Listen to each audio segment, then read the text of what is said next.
ഓസ്ട്രേലിയക്കെതിരായ test പരമ്പരയിലും തീർത്തും നിരാശപ്പെടുത്തിയതോടെ playing 11-ൽ നിന്ന് രോഹിത്തിനെ മാറ്റി നിർത്തുന്ന സാഹചര്യവും ഉണ്ടായി. ഇതിന് പിന്നാലെ രോഹിത് ശർമ്മ വിരമിക്കും എന്നാണ് എല്ലാവരും കരുതിയിരുന്നത്. എന്നാൽ കളി തുടരാനാണ് രോഹിത്തിന്റെ തീരുമാനം. രോഹിത്തിന്റെ ഈ ഒരു തീരുമാനത്തിൽ ടീം മാനേജ്മെന്റിനും മുഖ്യ പരിശീലകനായ ഗൗതം ഗംഭീറിനും അതൃപ്തിയാണ് ഉള്ളത്. രോഹിത് വിരമിക്കാത്തതിലെ അതൃപ്തി BCCI യോഗത്തിൽ ഗംഭീർ പരസ്യമായി തുറന്നു പറയുകയും ചെയ്തിട്ടുണ്ട്.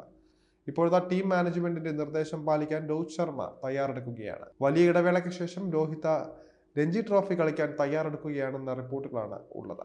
മുംബൈയുടെ രഞ്ജി ട്രോഫി പരിശീലന ക്യാമ്പിൽ പങ്കെടുക്കാമെന്ന് രോഹിത് ടീം മാനേജ്മെന്റിനെ അറിയിച്ചു എന്നാണ് ഇന്ത്യൻ എക്സ്പ്രസ് പുറത്തുവിട്ട റിപ്പോർട്ടുകളിൽ വ്യക്തമാകുന്നത്. ചാമ്പ്യൻസ് ട്രോഫി വരാനിരിക്കെ ഫോമിലേക്ക് എത്താനാണ് ഹിറ്റ്മാൻ ലക്ഷ്യമിടുന്നത്.